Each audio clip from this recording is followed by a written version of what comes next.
All right. Well, thank you so much, Jane. And it's a delight to be with this group this evening.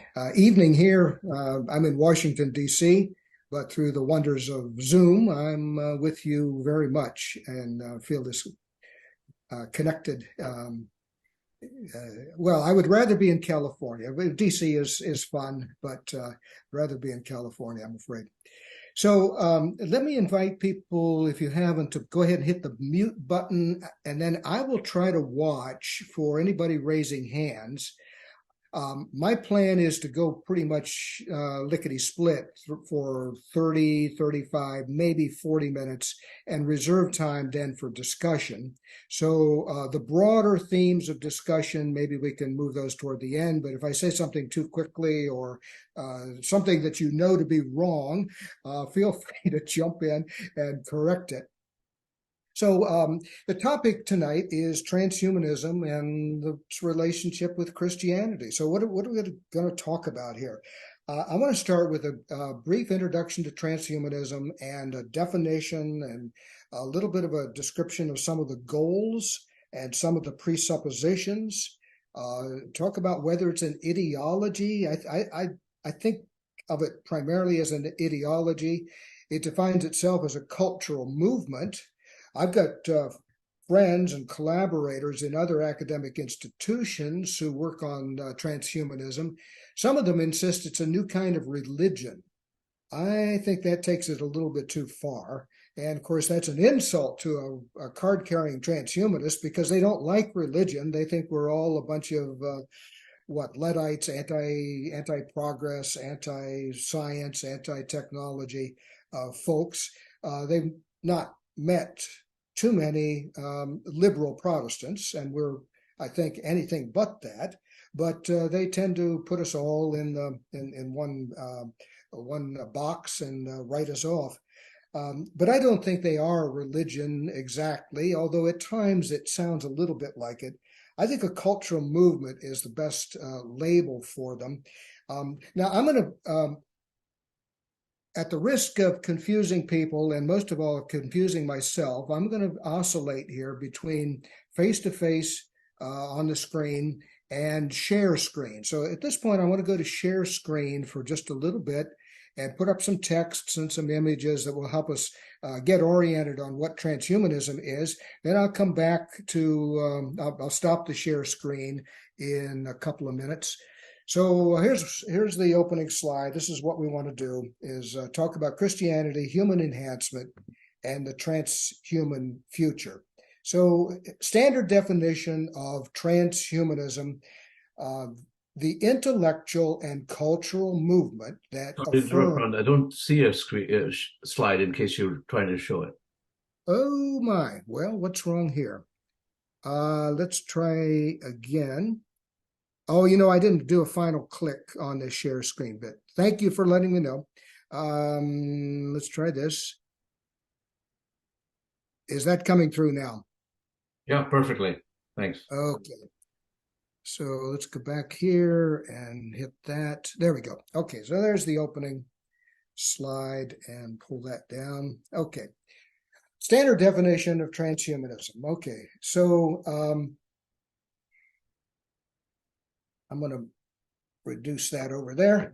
Okay, the intellectual and cultural movement that affirms the possibility and desirability of fundamentally improving the human condition through applied reason, especially by developing and making widely available technologies to do what? Well, to eliminate aging, not just slow it down, but eliminate it, and to greatly enhance human intellectual, physical, and psychological capacities. That's from Max More. Here he is in all his dazzling iridescent glory.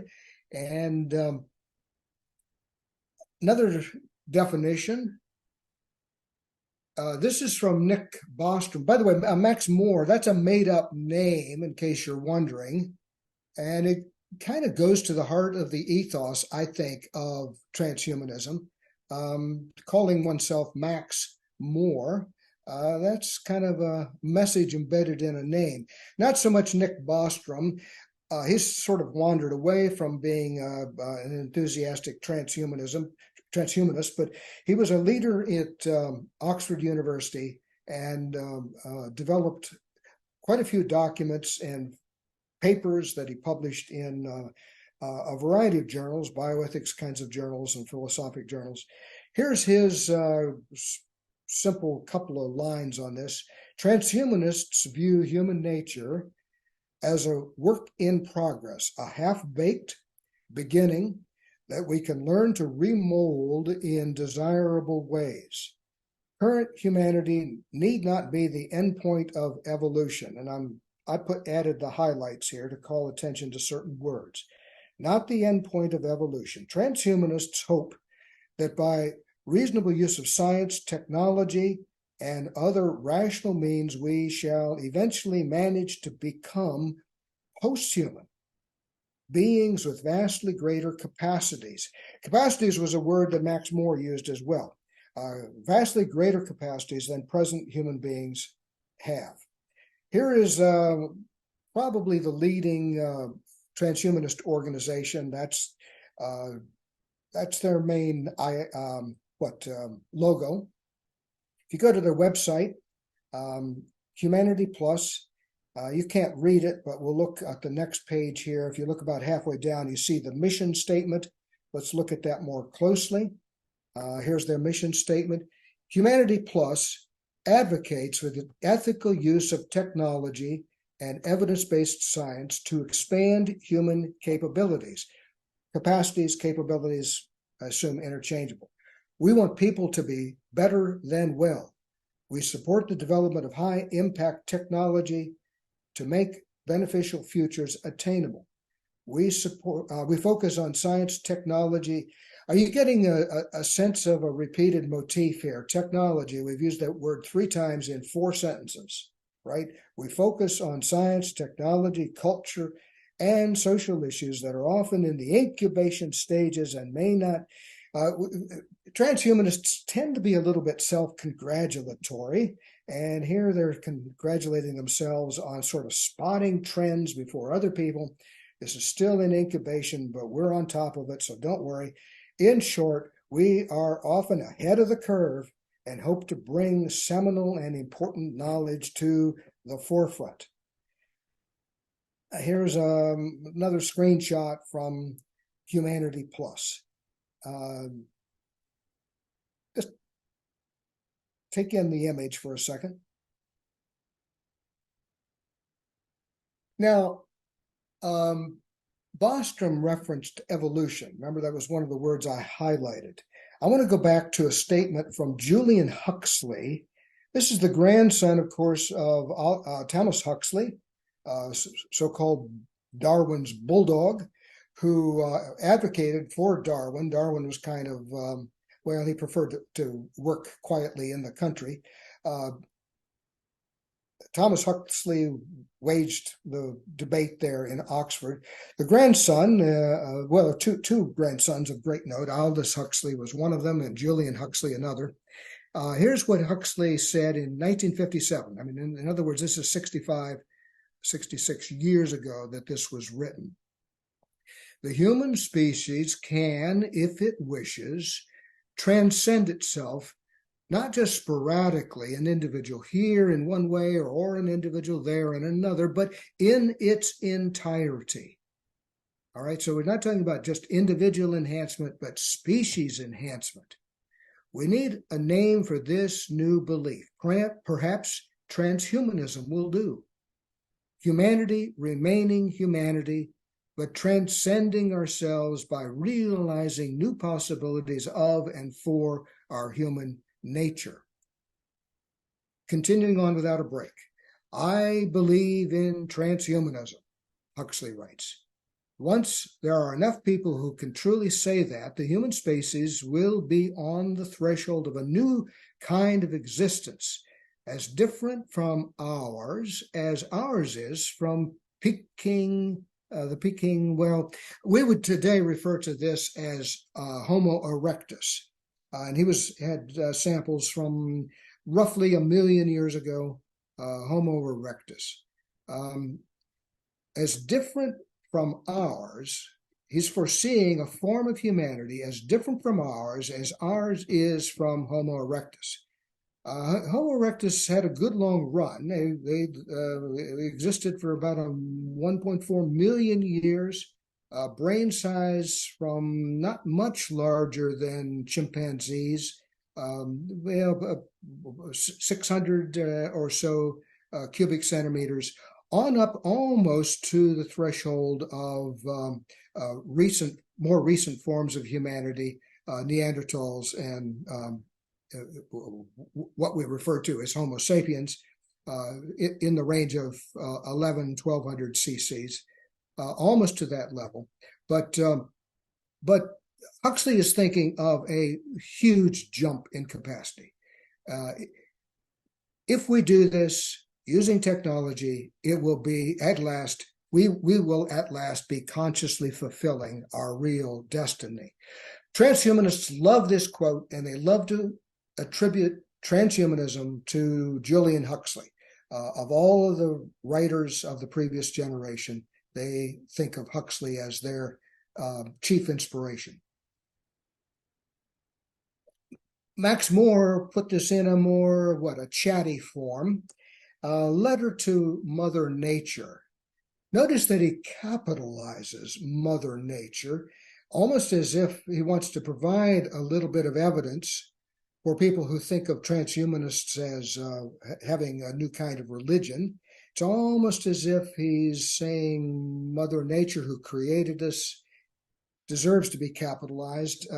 Darwin did the same thing. He didn't use the phrase Mother Nature, but he would capitalize the word nature often in his writings. Mother Nature, Max More writes, truly we are grateful for what you have made us. No doubt you did the best you could.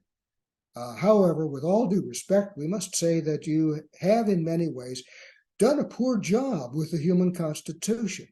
You've made us vulnerable to disease and damage. You compel us to age and, God forbid, die, just as we're beginning to attain wisdom.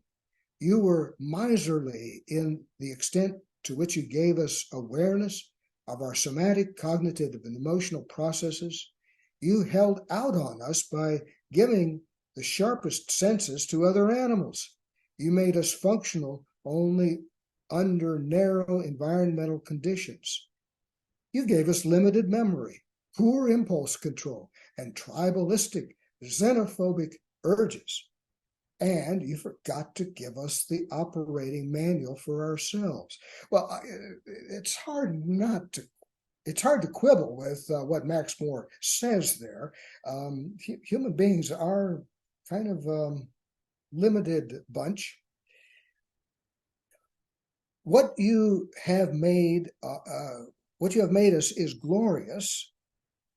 Give Mother Nature its due, and yet deeply flawed. By the way, there's a very interesting comparison that can be drawn between what Max More is saying here and what traditional Christianity, the kind of the old-fashioned sort, the Adam and Eve sort, used to say. Adam and Eve, glorious. Adam and Eve, Genesis 3, fallen, now deeply flawed. Now, for Max More, it's not Adam and Eve and the fall, it's evolution.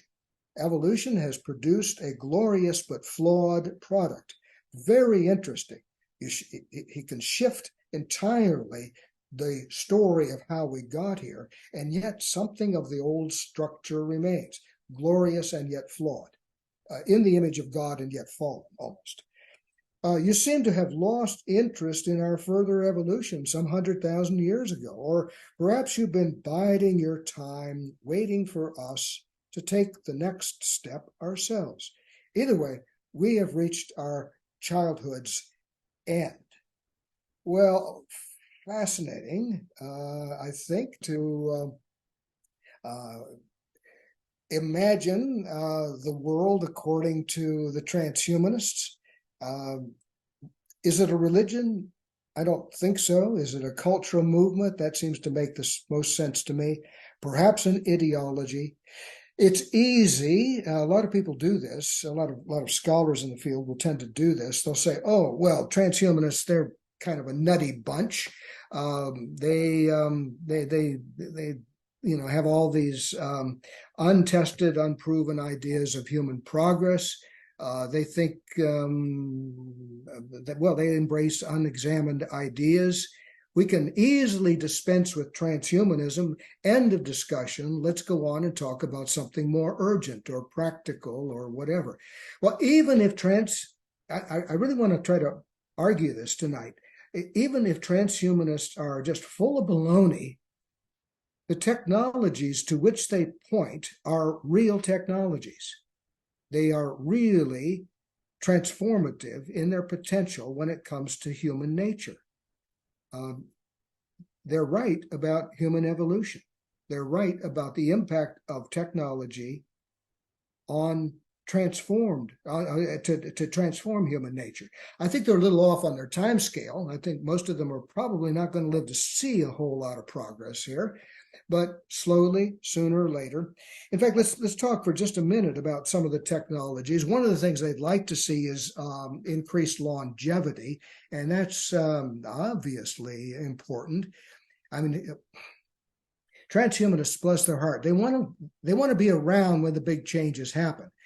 How's that going to be? Well, we got to slow down aging so that the other technologies can really take hold and make advances. So I'll be here to realize the benefits. So, no, is there much progress in terms of human intelligence? Can technology boost our intelligence? Well, there's not a whole lot to show there. Coffee is still about as good as we've got. Adderall. University students trade in Adderall. My guess is there's a brisk trade in your area, because the more you have heard of this is my generalization. The more you have heard of the university, the more the students there trade in Adderall. For a simple reason, if you want to attend a highly competitive university, you're competing with other students who are taking whatever boost they can find. And Adderall gives you a little bit of a boost in terms of working a very long and demanding day at an academic task. You want to take any little boost you can because, well, you could say, I think it's cheating. I don't like it. I don't want to do it. I'm not sure it's the safest thing. But then you remind yourself, well, I'm competing against other people who are doing it. So am I going to ace these exams? Am I going to be able to finish this paper on time, particularly after I've partied? Am I really going to be able to finish this paper on time? Am I going to be competitive at the next stage of my educational career? So there's students in particular are vulnerable, but not just students. There are jobs that pretty much make it an entry-level requirement to try to boost cognitive performance, but the honest truth is the boosts are not that good. They don't really tend to make us smarter, not much, not yet. Is it possible? Maybe, someday, perhaps, live long enough. Would you do it if you could? Well, that's where the transhumanist wants to revert to longevity. I want to be around when it happens, so give me something that slows down the aging process. What is there so far that slows down the aging process? Well, there's a lot of hype, a lot of research, and a little bit later on, I'm going to mention a couple of things that you probably have heard of. You possibly have. Well, let's just say I'm sure you've got friends who are interested in taking these things. Rapamycin, anybody heard of that?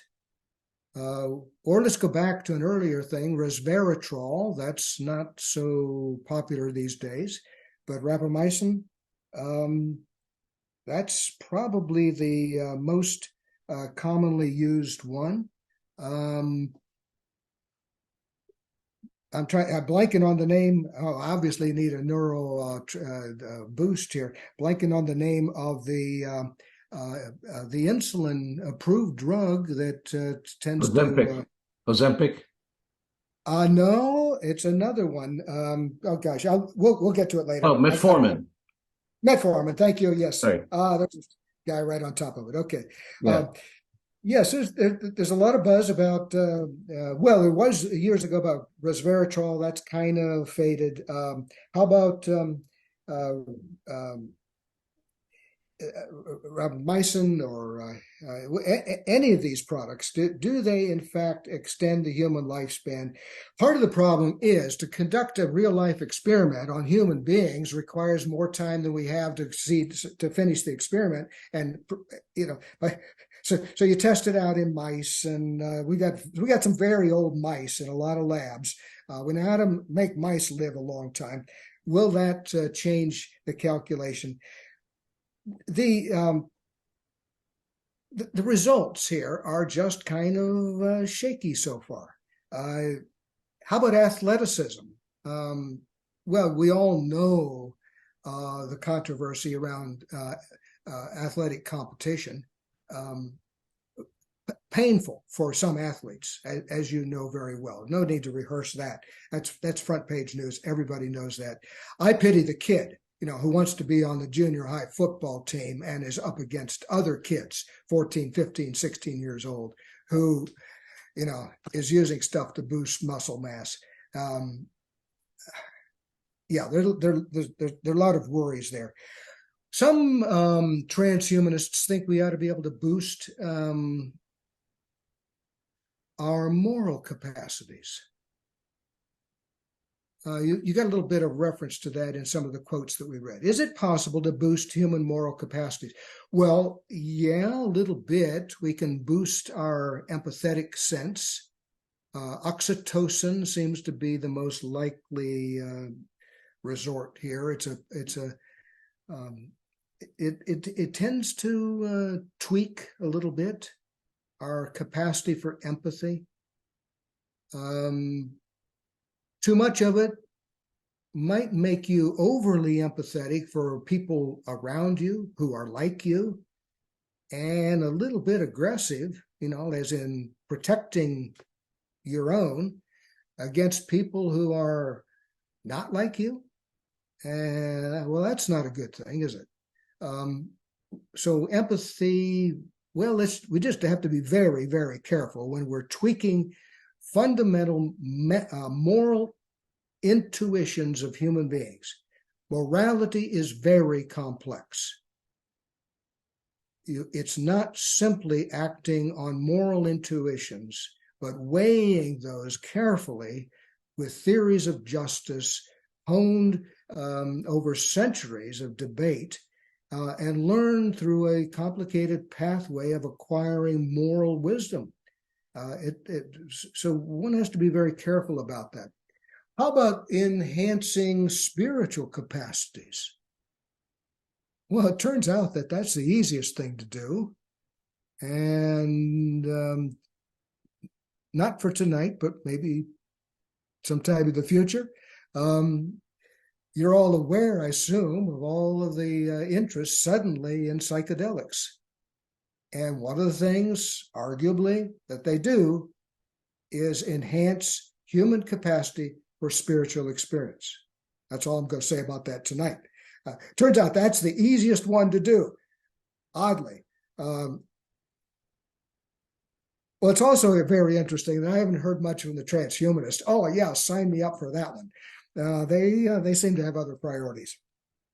Well, okay, so the technologies, they are grinding along slowly, inevitably.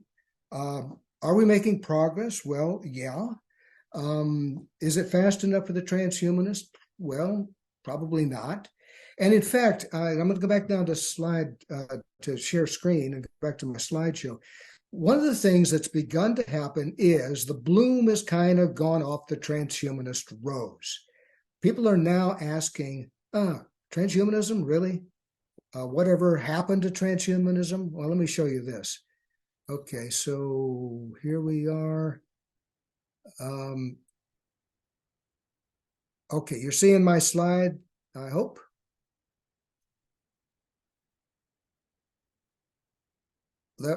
Somebody let me know if you're not seeing my slide. No, we're seeing it. Okay, good. Okay, so here's an article that just appeared in Gizmodo, 15 months ago, but fairly recent, by George Dvorsky.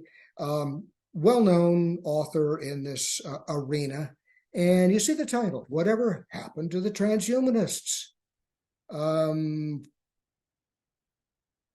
Is it because technology is too slow? Or because they've all found real jobs? Or because the world has kind of moved on in framing the agenda? I mean, if anything, the climate crisis, right? If you're kind of science techie oriented and want to think about the future, that just kind of seems to be a more important conversation at the moment. Well, let's see what I've got a couple of quotes here that Zworsky offers us. He goes to a guy that is an associate over the years of Nick Bostrom at Oxford, Anders Sandberg. So he's interviewing people. Sandberg, he says, brought up a very good point. Nothing gets older faster than future visions. So, yeah, transhumanist visions from the 1990s, yeah, they look quaint. Wearable computers, smart drinks, imminent life extension, and all that internet utopianism. Yeah, you read the old stuff and it really does look kind of quaint. That said, Sandberg thinks the fundamental vision of transhumanism remains intact. And I think he's right on that, saying the human condition can be questioned and changed, right? We are evolved. That means human nature is what has evolved. It's nothing more than that. It's nothing more normative than that. It has no moral claim more than that. Mess with it at your peril, but it's not a kind of moral peril. Mess with it, well, very, very cautiously, as we will see. But it's not as if there's a God who has created humanity just the way we are, and don't touch it. Leave your silly techno powerful hands off of it. No, it's evolved. It could have been different. It can be different, and we're finally beginning to unlock the keys to transformation. So these days we talk about CRISPR, gene editing. Then we do about nanotechnology. But transhumanism naturally upgrades itself to new possibilities and arguments that show up, he said. So, yeah, this is a screenshot from a meeting that took place in London in, well, you can see the date in the little white box there. We're talking 6 months ago exactly. This is the third international summit. The first one was right here in Washington, D.C. I came down from Pittsburgh to attend it, and it was absolutely fascinating. The second one was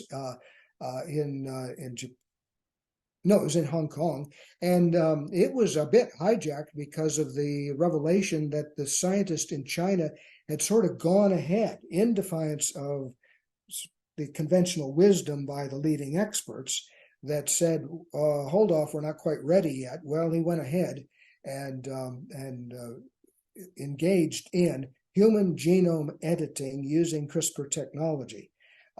This is commonly known as designer babies, all kinds of other phrases, some of which are a bit pejorative, and that one is a bit pejorative. Designer babies, or the Gattaca scenario, using CRISPR or other advances in human genome editing to modify the DNA inherited by modify the DNA at the stage in the developing embryo that it affects all the cells, including the sex cells or germline cells that pass to future generations. So the action could pass to subsequent generations in perpetuity. So it's a sobering It's a sobering question. Should we ever do that? Is there any medically justifiable scenarios in which that might make sense? And the experts are debating it with arguments on both sides of. Most of them think it will happen eventually, that somebody will put forward a medically compelling and scientifically prudent, that is to say, reasonably safe, at least as safe as having children the old-fashioned way, scientifically prudent scenario, and other experts will look at it and say, let's go ahead. My guess is sometime in the next 5 to 10 years, maybe less. A lot of experts are opposed, but that's being debated. Now, that's way too slow for a transhumanist. A transhumanist would like to see this moving along much more quickly. Are we going to enhance humanity along the lines that Julian Huxley was imagined? This would be a pathway to doing so.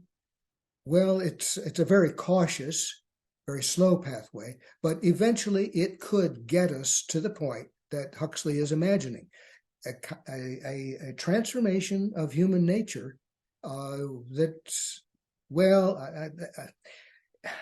I want to be really cautious about that. Where this conversation is at this summit is so far from Huxley's goal that it's a little bit like the Wright brothers getting off the ground and landing on the moon. I mean, it's that kind of distance. Is it possible that we could close the gap between an 11-second flight at Kitty Hawk and landing on the moon within decades? Possibly. But there's a huge difference between what this conversation is imagining and what Huxley was imagining. Dvorsky, notwithstanding, the transhumanists haven't all gone away. Here's a screenshot from a program. That's October 15 of this year, so just 2 weeks ago.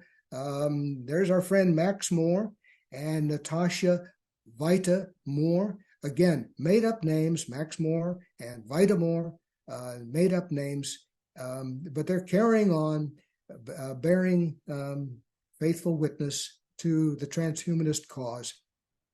They've been criticized as engaging in a war against humanity. Why? Because they imagine something beyond this stage of humanity. And if they pull it off, does that mean they're willing to say goodbye to this stage of humanity? Well, people have pushed against them, calling their proposals the end of humanity, the world's most dangerous idea, anti-humanism. They push back and say, no, it's the ultimate step in the humanist agenda, and it takes humanity to its rightful culmination. Not its extinction, but its culmination. Well, if it's different, is it the extinction of the present? So you see the fine point on which their critics want to press an argument. Well, probably one of the reasons transhumanism, the rose has gone off the transhumanist, the sheen has gone off the transhumanist rose, is because the theologians have weighed in. Here's a fairly conservative book. Here's another fairly conservative book. Before we started, we were talking about Ted Peters, one of the editors of this book. I have an essay in that particular book. And here's the first one out there. First, and well, I don't know. Yeah, I think it was the first of its sort to try to make sense of the transhumanist moment. And yeah, you could say already transhumanism is in decline when this book hits the streets, but I don't think it's responsible for doing in the movement. One of the things that I discovered in trying to think all of this through is that it's not Julian Huxley who came up with the word. It's the great poet, the great inventor of poetry in Italian, and really the invention of the modern Italian language, Dante, in the Divine Comedy. It's in the beginning of Paradiso, which is book That's the third part. And there in bold is the line in the original Italian, transuminar significar per verba non seporia. I love the way he puts that. The transuminar, it's an infinitive. Yeah, it's not transhumanism yet. It's to go beyond the human. Now, he's an advocate of going beyond the human. This is paradiso. And you're not going to go to paradise unless you go beyond your present state of humanity. You wouldn't survive there as a mere mortal. So there has to be a transformation of your humanity. So there has to be a transuminar. But can I say what it is in words? Significa per verba? No. You can't say that what it is in words. Non seporia. It's not possible to describe it in words. I really love the way he put that. And partly because, to me, it echoes what you find in 1 John 3:2. I think this is such a powerful text, and I like the fact that most of the words are little words, right? A lot of one-syllable words here. I think whoever wrote this wanted to be understood. Beloved, darn it all, we are God's children now. I mean, you could just stop right there. We are all God's children now. Just, wow, let that sink in. We are God's children now. What we will be has not yet been revealed. Go back to Dante now. It's not been revealed, so I can't really say much about it. What we do know is this: when Christ is revealed, we will be like Christ, for we will see Christ as Christ is. Now, one of the problems that we have, I think particularly in the Protestant West, is we tend to think of Jesus as one guy. And I filled in the name Christ here, the Christ,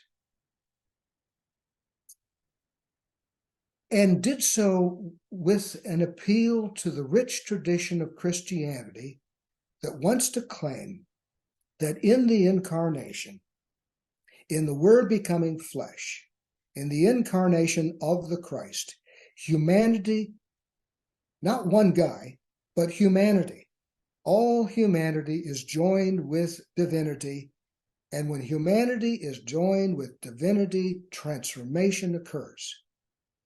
So already we are being transformed, but when the end comes, we will be even more transformed. Hence this icon with which I began. This is one of any number of icons you can find in the Christian East, in Orthodoxy, in Greek or Russian or Serbian or Syrian or on and on and on, Romanian Orthodox iconography. I visited a monastery now abandoned in Bulgaria, and you climb up into it. It's a cave, a network, and there's this little cave that they've carved out as a chapel. No monks there now, but this low-hanging ceiling, you could almost reach up and touch it. There was this icon of Christ over their heads. So night after night, as the monks would intone the liturgy, the beautiful liturgy of the Orthodox tradition, by candlelight, anytime their eyes went up, they could see this icon. It was as if the liturgy is itself transformative.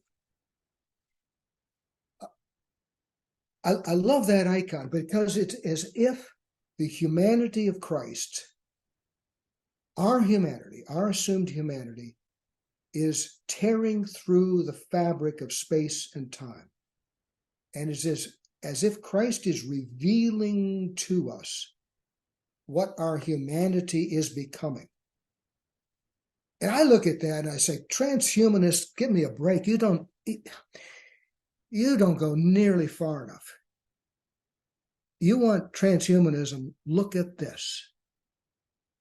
Imagine this. let yourself enter into this, the transformation that awaits us. Here is here's a text from very stuffy Roman Catholicism. I mean, Benedict, the last pope, right before this one, when he was head of this International Theological Commission, oversaw this preparation of this statement. Pretty stuffy process, but what a wonderful statement. The mystery of God revealed in Jesus Christ by the power of the Holy Spirit is the mystery of ecstasy, love, communion, and mutual indwelling among the three divine persons, a mystery of self-emptying, kenosis. That's a verb that appears in Philippians 2:5, as you see there a little bit later on in that passage. A mystery of self-emptying, the relinquishing of the form of God by Jesus in his incarnation so as to take on the form of enslaved humanity, vulnerable humanity in its most precarious and vulnerable form. And notice the semicolon and the conjunction, and a mystery of theosis. And then notice the parallel of those Greek words, kenosis and theosis. What is theosis? It's quite literally what it means is human beings being made to be divine. It's the divinization of our humanity. It's what you see here happening in that dazzling image. That's theosis. Human beings called to participate in the life of God and to share in the divine nature through the humanity of Christ is your humanity. We are called to participate in self-emptying, of course, and in my view, at least, the transhumanists are not too keen on kenosis, right? Max More, after all. Max More, I mean, that name and kenosis, right? You can't put them together. The Christian pathway to theosis is through kenosis. Well, okay, so enough on that for the moment. Is there a way to put all these together and talk about a Christian Transhumanist Society Association? I'm afraid I'm maybe running low on time, so I'm going to pick this up a little bit. Yes, there is a Christian Transhumanist Association. Here's what they say they believe, and really it's only that first paragraph that we're going to pay any attention to. These are the other affirmations, but here on this next slide, that's affirmation number 1. We believe that God's mission involves the transformation and renewal of creation, including humanity. Well, that's a pretty sweeping statement. Involves the transformation and renewal of creation, including humanity. They dodge around the evolution question because they don't want to offend Christians who have trouble accepting evolution. But that's a pretty strong statement. Okay, well, quick aside on that, and I'm going to stop share for just a minute. So just a couple of comments. So I went to the Christian Transhumanist Association meeting. As far as I know, they've only held 2. I went to the second one, and I have to admit I was a little bit horrified. I went early and hung out with some of the key people, organizers, and one of the key speakers. And literally, I'm sitting across from dinner at this little restaurant. I mean, the dinner was fine. Everything was fine.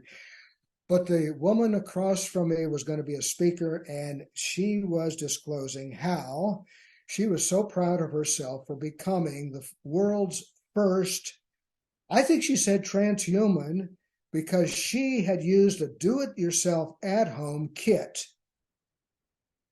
some sort of CRISPR kit. She was kind of fuzzy on the details.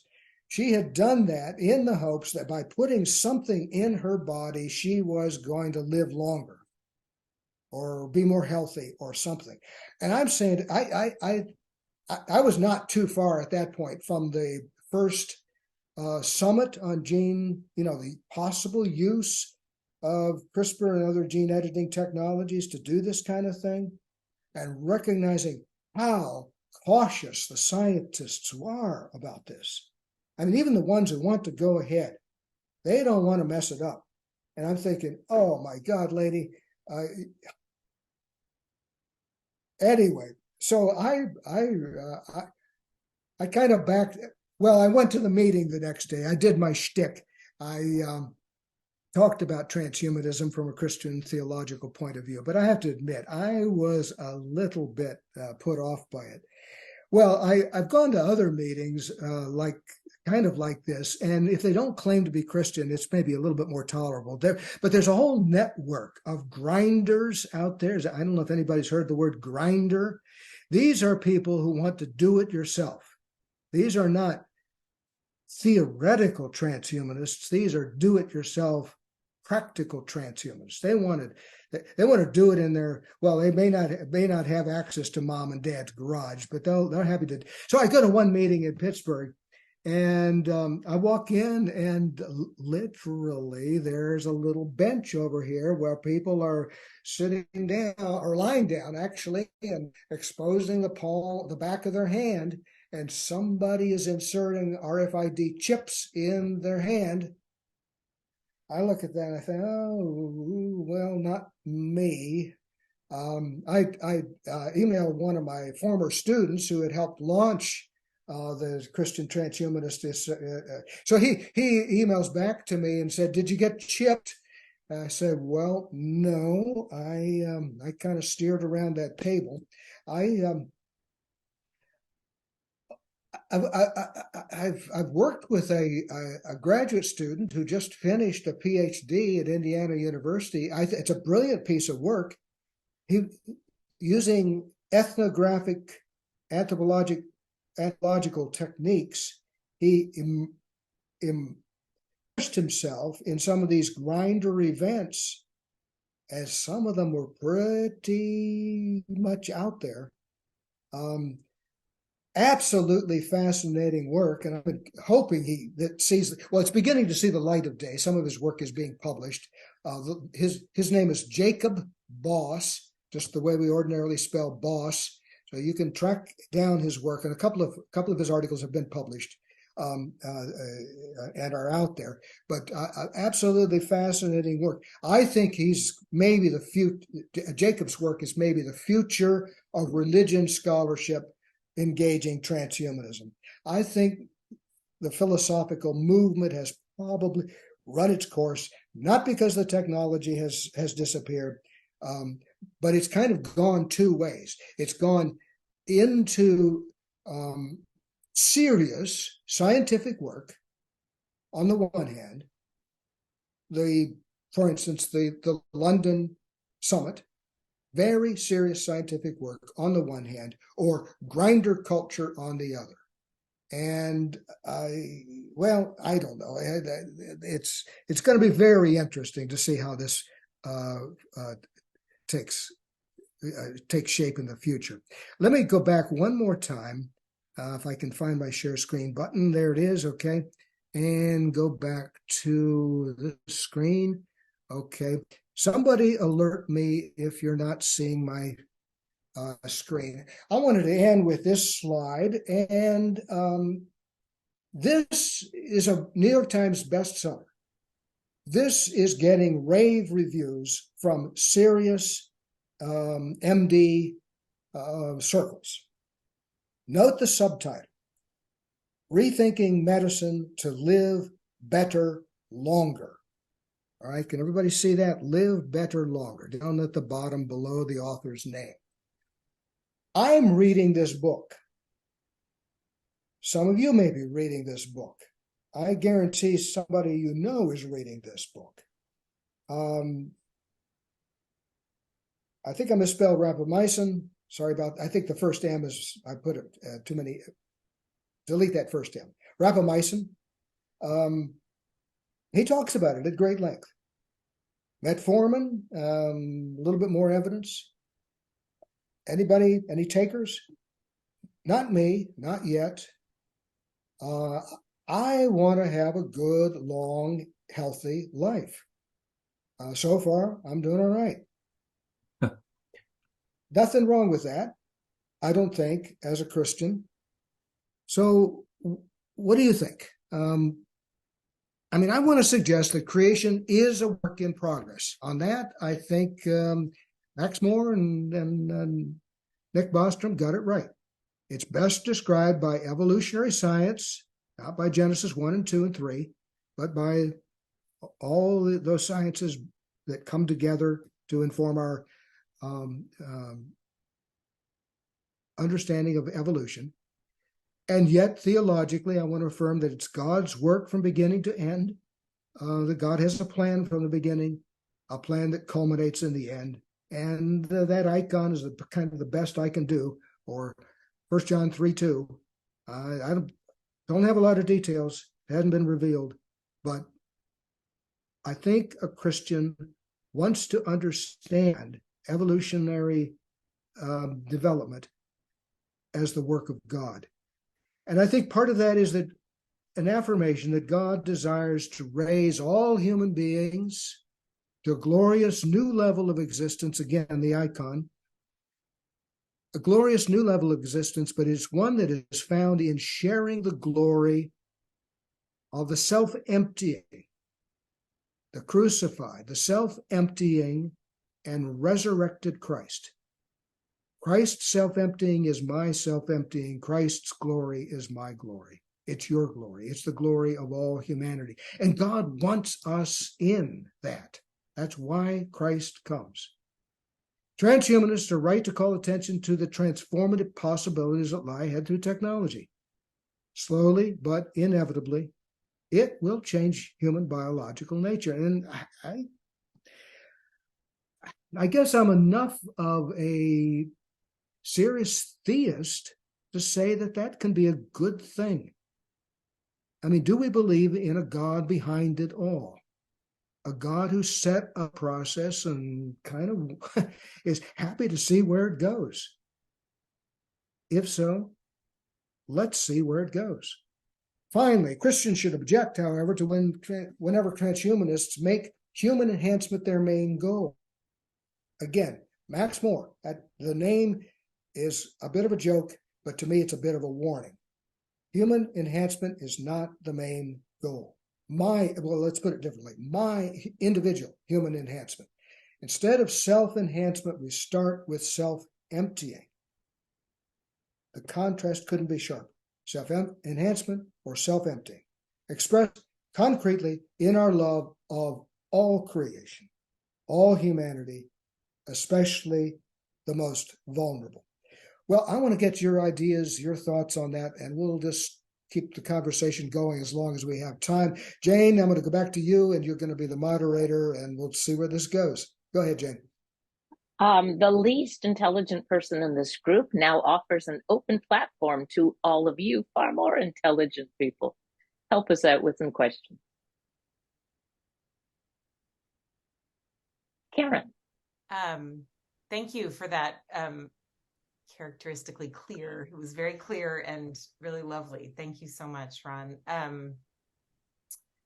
There's so much that I want to say, but I guess the biggest thing that I was thinking about as you were talking about these various people is it's very hard for me to not think about, to bracket the history of eugenics, especially in this country. And I don't know, probably people on the call already know, but Nazi eugenics was very much patterned after US eugenic efforts. So, and when I look at these faces, I don't know this guy from IU, but I mean, it's a lot of white men.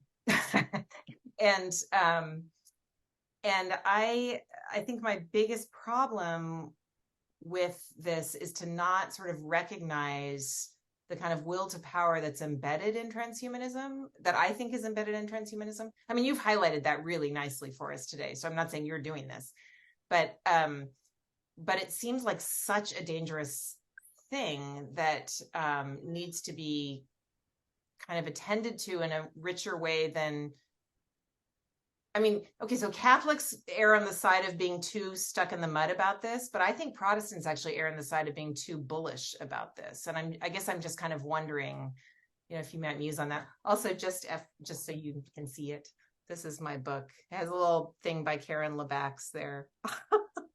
She plumbed it on the front, but I mean, it's one of the backdrops of the book was to look at eugenics as the background for, the whole concept of quote unquote designing our children. So that's, I guess, what I wanted to ask you is just, I know that's a lot rolled into one question, and you've kind of touched around on the edges, but I wondered if you can muse a little more. Yeah, that's very helpful. And you're absolutely right to bring up the eugenics word. I mean, it was Darwin's cousin, Charles Galton, who coined the term. And it was Americans who operationalized it lockstep with the development of genetics as a science. And disentangling the two was a bit of a challenge. Prior to World War II, the biggest proving ground was in the U.S. and across the country. California led the way, but so did North Carolina. And, I mean, it was all over. If it had a theological cheering section, Protestant clergy, big steeple, Protestant clergy. Catholics were a little bit more cautious about this.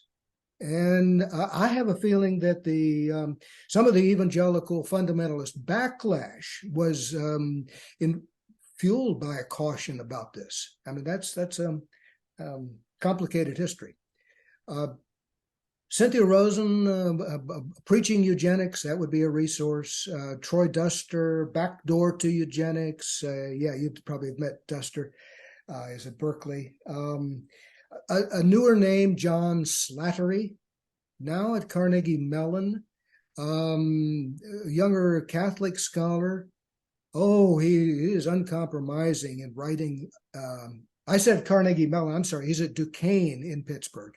Uncompromising in his critique of the way in which eugenics played a role. Both sides of the Atlantic. I mean, we love to dump on the Nazis. Anything the Nazis touched has to be bad. So, okay, starting in the late 40s, eugenics gets bad all of a sudden.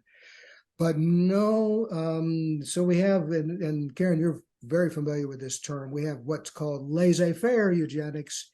We don't have the state trying to set up forced breeding programs, right? And we don't have this, as far as we know, we don't have states mandating sterilization, right? So we don't have much of a state role, but people argue, well, maybe we need more of a state role stopping this, because if parents can privately make choices that are eugenic in intent, does it really matter whether it's laissez-faire or state-mandated eugenics? Eugenics by either name is the same darn thing. So this doesn't go away. You're absolutely right, and there's a conversation going on in the context of the Genome Summit. Maybe not enough of a conversation, but it's there nonetheless. Watch out for the specter of eugenics. How do we avoid that? And nobody's got really a good foolproof answer. The other part of all that you alluded to was, there are a bunch of tech bros involved here. Peter Thiel, right? He's in you Californians are responsible for all those crazy people. Is Elon Musk still out there with you, or has he gone to Texas? I'm sure you weren't too upset seeing him go. So it is hard not to be a little bit critical of the mindset of Silicon Valley. And I assume you see it up close all the time. But is it a thing? Does it warp perspective? Does it dominate? Does it hijack? Does it drive technology in ways that are not good for the overwhelming majority of the world's poor and vulnerable? Yeah, well, that is a huge problem. You're absolutely right, Karen. I wish we could figure out a way to. Yeah, I see the comment in the chat. You're absolutely right, and the links to Stanford, right? Yeah. Caution. I'll be very cautious. Yes. Some of you know some folks, and yeah, I've known some of the same folks. So yeah, it is a complicated world we live in. There's no doubt about it. Yeah. Okay. Concierge Doc, you're absolutely right. Thank you. Okay. So who wants to jump in now? So can you make a distinction between things by which that would enhance a human's natural capabilities versus creating a new human?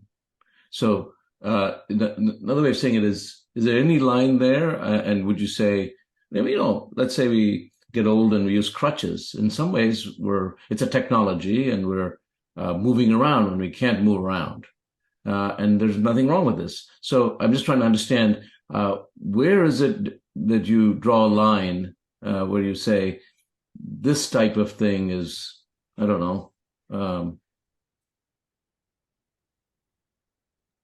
Well, I certainly don't draw a line at assistive technology, but as you know, there's a tendency on the part of technology to go to use the vulnerable as a pathway to create something that is very profitable when sold to the not so vulnerable. And so how do you prevent that? And I don't know that there's a simple answer to it. Let me back up and just say this. Huxley and some of the early transhumanists are talking about a post-human form of humanity. Huxley clearly. He envisions using technology to change our humanity to become a different species. I began to think about that, and that drove me on a whole different intellectual quest. I decided I wanted to learn something about paleoanthropology. What have we been in the past, and what would have to be true of transformation for us to look at ourselves some time in the future, 1,000 years from now, 100,000 years from now, and say, oh, lo and behold, we are now a new species. Well, I think the bar, the level of transformation would have to be very, very high. I think of that as very, very high, based on what I think I learned about paleoanthropology. And we could debate that. That's a kind of a philosophical question, but it has to be informed by I think hard work in paleoanthropology. I mean, are Neanderthals the same species, et cetera? There are all kinds of philosophical questions that would have to be addressed before you could make any sense of that. So I don't think we're going to cross any kind of species boundary into an engineered post-humanity anytime soon. So I can set that worry aside and let my grandkids worry about that one. Are there limits, though, to which technology should stop short of that? Clearly short of engineering a new species. Limits that we should not cross in improving human capacities or human traits. I am not sure I'm not sure I'm ready right now to draw that kind of line. I'm one of the more sanguine people in religious circles about what technology can do. Sure, there are going to be crazy things, painful things, wrong turns, but on the whole, I mean, God help us. Here I am. I'm sitting in Washington D.C. and I'm able to talk to people. I don't know where you all are, but you're somewhere out there in California. I think, does it matter anymore? I mean, earlier today, I was texting with a guy in Slovenia, right? Does it matter anymore? And if we had said 20 years ago, oh, we shouldn't do this, 30 years ago, would we be cutting ourselves? Now, does that mean Zoom is an unmitigated benefit? Well, no, but it has real advantages, particularly to those of us who have to work with budgets, right? I mean, we can put together meetings for much less money and a whole lot less fossil fuel than we used to. So, okay. So I'm willing to give technologies the benefit of the doubt and not draw a line too soon. Although I do get a little freaked out with things like Neuralink, right? Okay, some things like that. So, okay, tech bros maybe, but anyway, I think we have to. Is that you tried to say it, but you didn't go too deep. You said that's because of your faith as a theist. But I think you meant, I think what I understood you meant, and I'd like to elaborate, is you think that God is at work even in these technological transformations, and God is working for good. Yeah. Why not? I don't know. I mean, we can debate this forever. There's a tendency in the Reformed tradition to have a very big God who is very much in charge of things, and we can mess up again and again and again, but God is still kind of in charge. There's that tendency, and I at times want to lean into that tendency. It's also a tendency we share with Islam.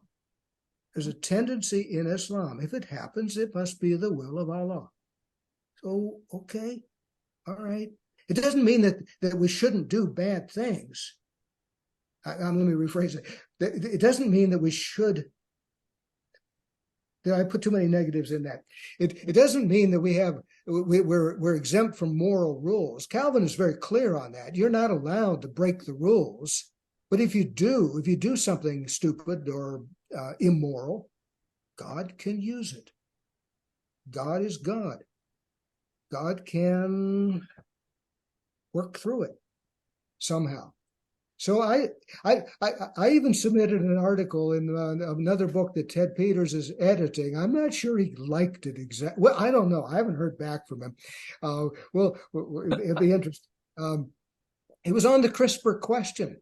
And I said, come on, folks, let's imagine 1,000 years from now. And we're not debating, should we do it anymore? We're debating, how far really are we going to go with this? We've the earlier ships have all sailed. We're moving along. We've done a lot of. We're even beginning to imagine. Well, not quite. A new form of humanity, not quite. But then I raised the question: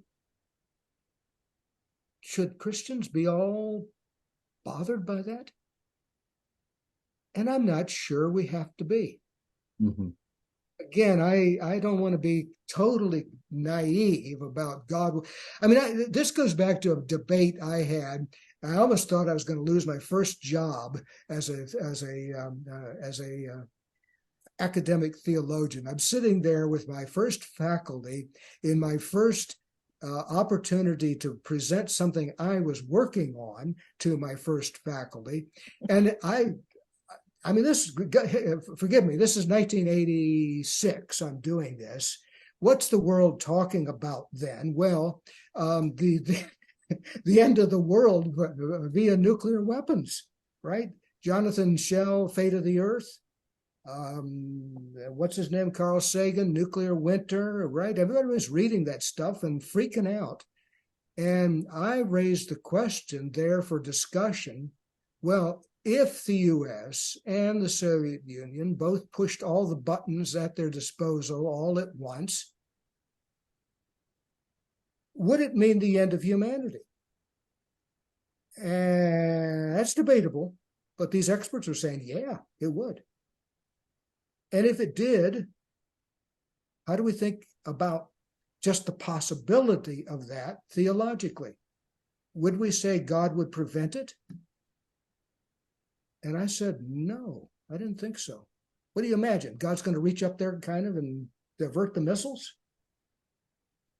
So I do hold the view that technology can be utterly, catastrophically destructive, and that God doesn't stop human beings from doing crazy things.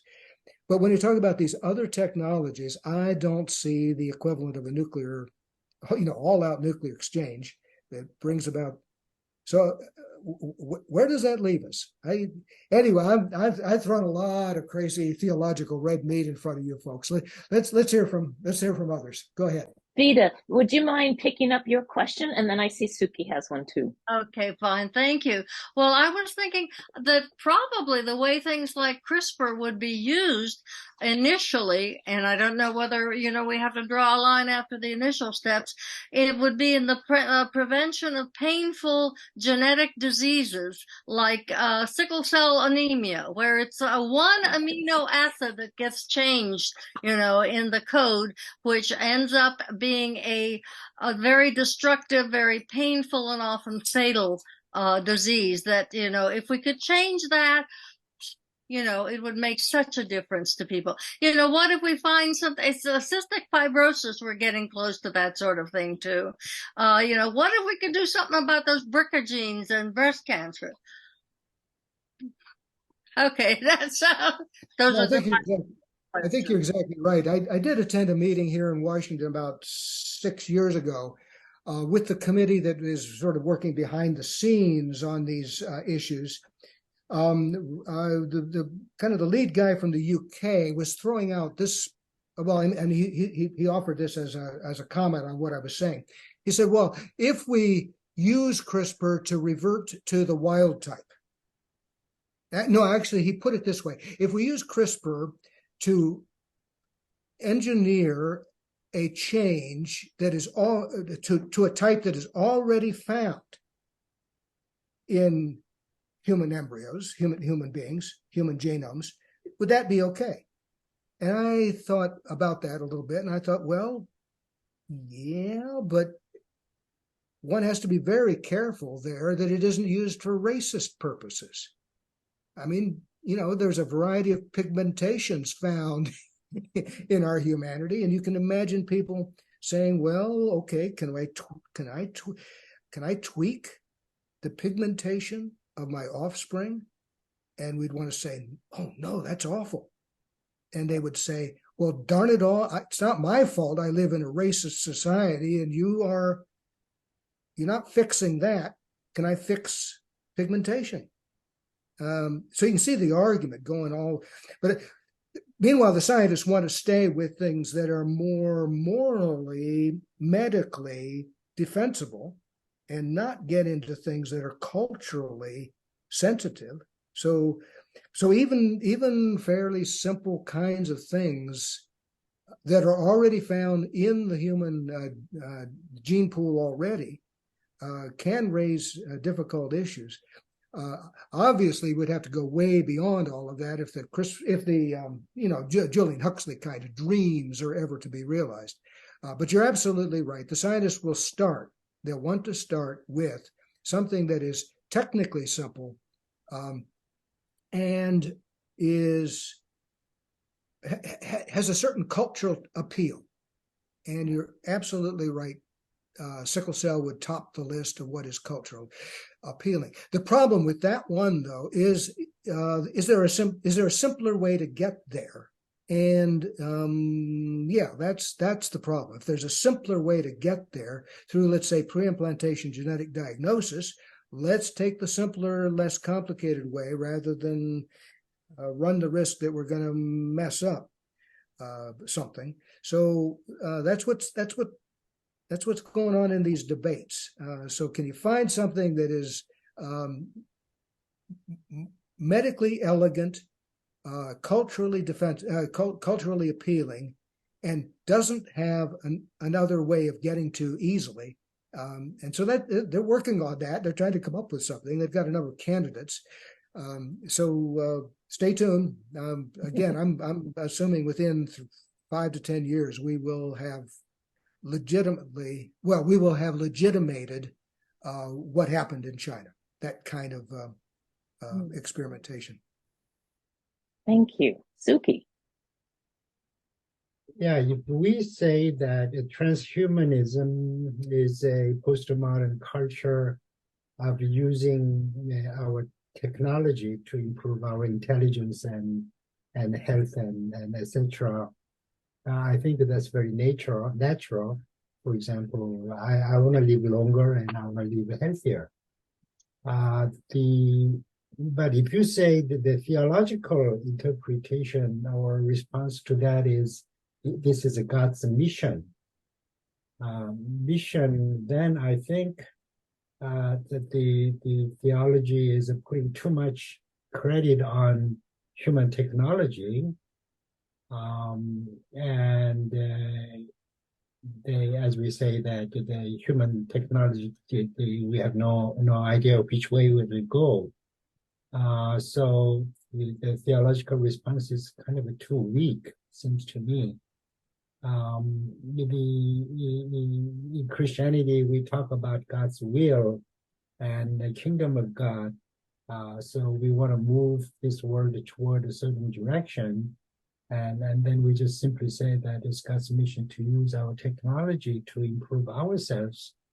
Then I see it's almost like a pantheistic. The answer is that's what it seems to me. Well, you would have a lot of support among other theologians. Again, I'm a little bit off the edge. I guess in part because of my long-term engagement with the sciences in general, technology in particular, human evolution especially, but also recognition that I think Protestant theology has been has drawn too sharp a line between what God is doing and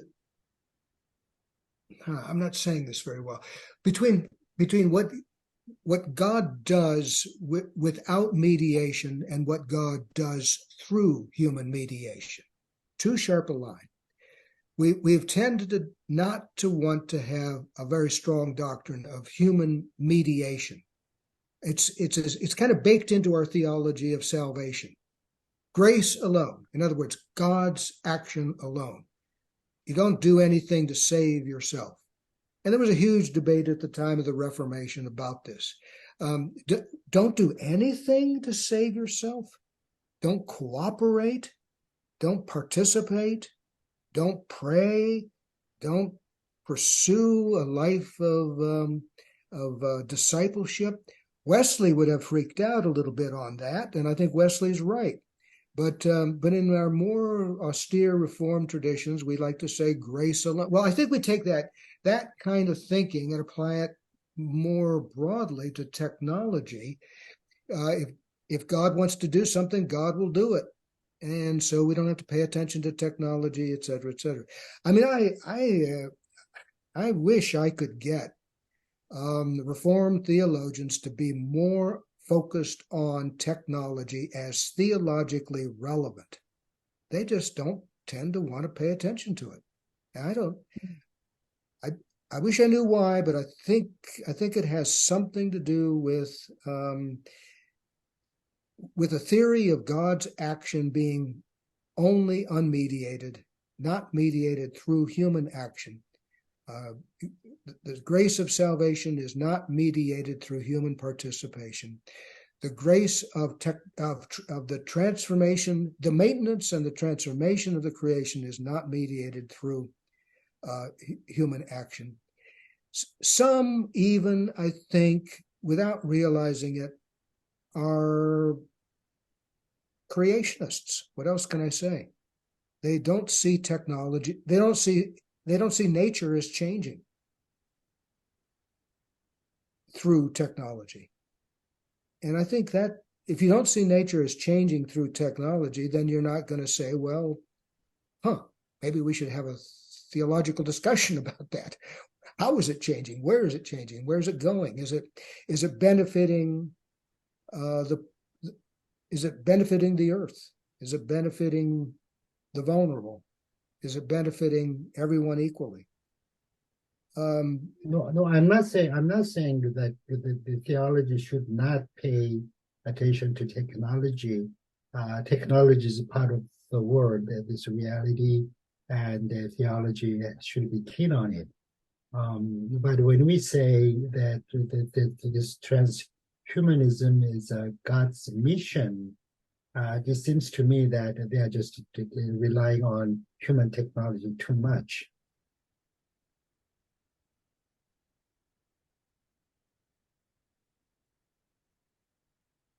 You are muted.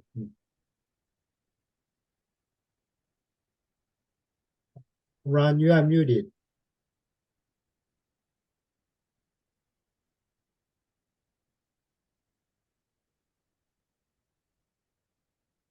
Okay, say that last part again, if you don't mind. Just that last sentence. When we say the transhumanism is God's mission, then I think that the theology puts too much on the human nature of or human nature on technology, because the technology should be handled and driven with caution, and there should be shocked. Yeah, I think I'm following, and I think in the end I would agree with you that any theological conversation about technology has to factor in, some would say, our fallenness. I don't use that kind of terminology because, well, for obvious reasons, but our moral ineptitude, our tendency to be self-sabotaging. We just can't leave good things alone. And to me, that's the meaning of the story of the Garden of Eden. Yeah, it was pretty cool, but we can't leave nice things alone. We just tend to want to. I don't have a theory as to why that's the case. I mean, I think that's how evolution has shaped us, and I think the Christian tradition has been right. We're all kind of messed up. Maybe some more than others, but we're all sharing this. There is none righteous, no, not one. Apostle Paul writes in Romans. So all have sinned and come short. I mean, I can quote the old verses. So there does need to be a robust view of sin. In a way, it goes back to Karen's point earlier, and it's just too easy to pick on. Well, again, the tech bros of the world, and say if we could have good technology that's not driven by this privileged white boys club, maybe, well, it's just not that simple. We human beings are very complicated critters, and how do we factor that in? I don't know. I don't know how we factor that in, and yet I'm convinced we must.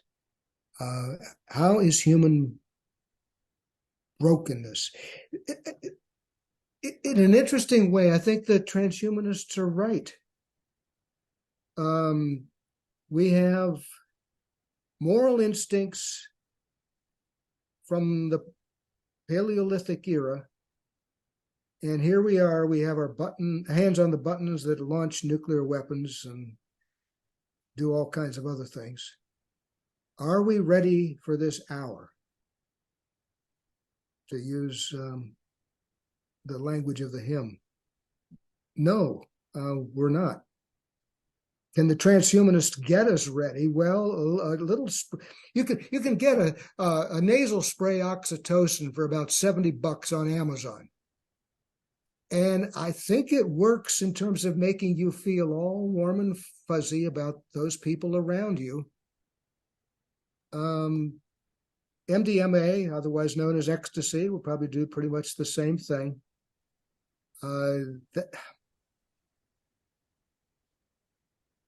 Will that help? I don't think it will. I really don't think it will.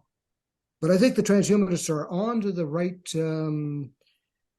I think they're right to be worried about more and more powerful tools, sophisticated, precise, powerful tools for precision engineering of everything, including like the human genome, precision engineering of everything, placed in the hands of people like you and me, whose moral sentiments are the products of millions of years of evolution, in which the moral context was so fundamentally different that it has no comparison to where we are today. How has it equipped us to deal with the challenges of the present? Well, I think it's a very big challenge. And again, as you can see, I take a long way around. I think we need to talk about sin in very different language. But as soon as you do it, it kind of leaves you at an impasse. And I think the transhumanists are right to say, gosh, I wish we could do something, but I think they're wrong in thinking that we are on the threshold of engineering a solution to our moral incapacity to deal with our engineering. Exactly. Yeah. Evan had a Okay, question. yeah, Evan, do you want I- to come in? I'm going to thank Ron and take Thank my you, Mohan. I have to go take my rapamycin now, and so All right. yeah. Live to see another day. Yeah. Bye. Evan, did you want to ask your question?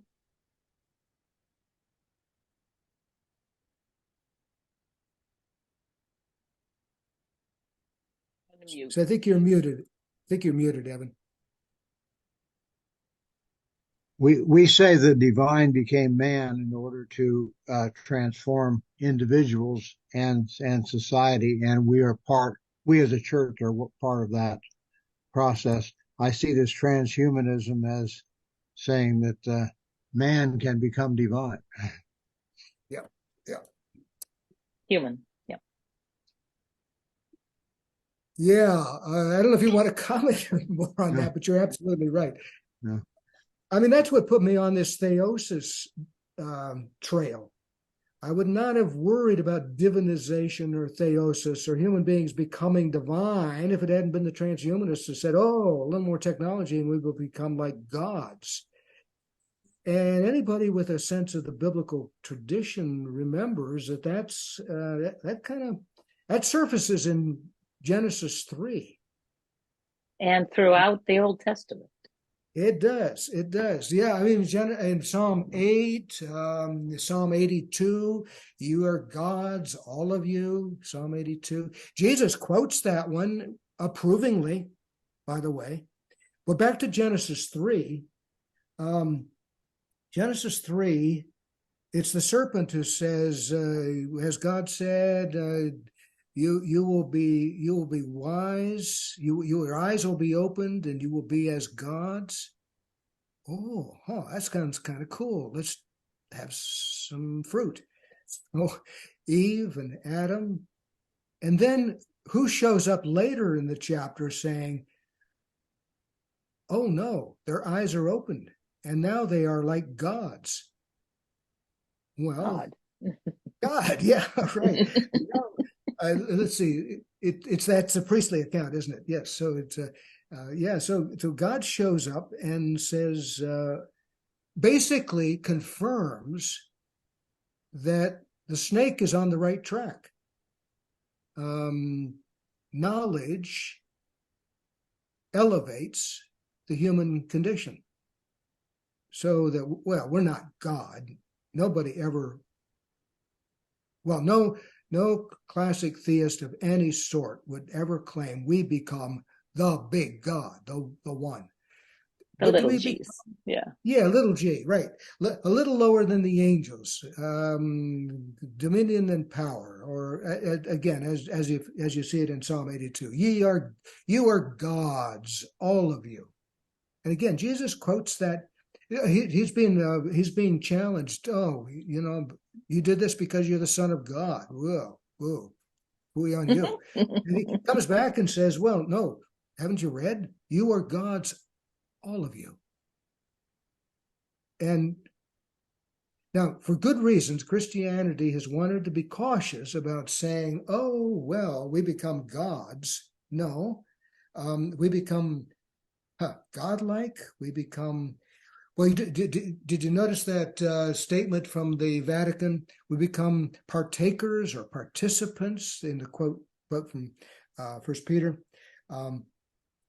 Communion or participation in the Trinitarian community. That's sort of the trendy way of putting it.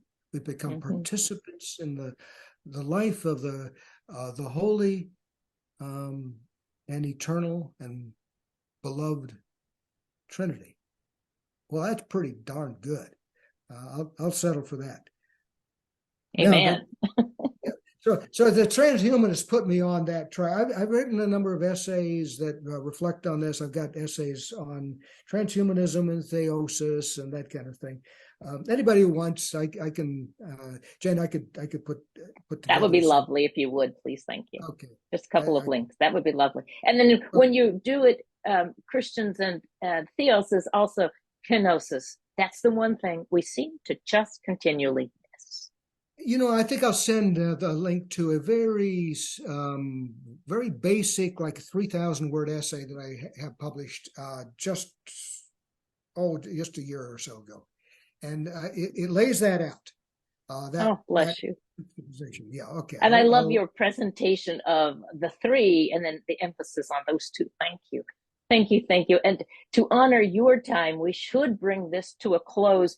But Vida and Evan, and I didn't tell Mohan and Karen, but I will in email Asuki that we're revisiting Ron's discussion today in 2 weeks. Same bat time, same bat channel, to bring in a couple of other voices from within our crowd. So, Ron, thank you. Closing words for us. Well, thank you. I've talked way too much already, but this has been fun. And all the more fun because of where you folks are. And I know you need to take, I know you take that seriously. And I would have loved to have you and Mohan engage more, but today's Karen's birthday. And they postponed their birthday dinner for her until now. And I know she didn't want me to say that, so I just waited until she wasn't here so I could say it. Well, you are lights in a challenging space, and I hope this light of yours continues to shine. Amen. Thank you so much for helping light our light further and our minds definitely further. Any other closing comments, Suki or Vida? Well, this is beyond the transhuman, but I'm just so curious about what's going on other planets. We are finding more and more stars that are surrounded by planets, and the possibility of life elsewhere and how God is acting there. And I don't expect any answer right now, but at least not tonight, but in 2 weeks. Yes. Well, there's a literature emerging on that. Does it require multiple incarnations, or is it one-off? Does the incarnation here redeem the entire? Fascinating debate, but like most debates triggered by a science and technological, it's inconclusive, but it takes you back to the fundamentals of Christianity. What really do we believe? What is incarnation all about? What is human participation in nature all about? That's what we worked on tonight. How large can nature, for our participation, to still be participating? It's brilliant. It makes God bigger and bigger and bigger. And that is so thrilling. Right. Well, thank you all very, very much. Thank you, Ron. Thank you. Thank you. And good night. All right. Good night.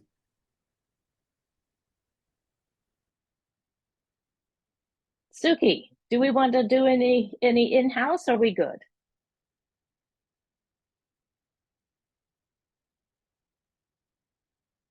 I believe you're muted.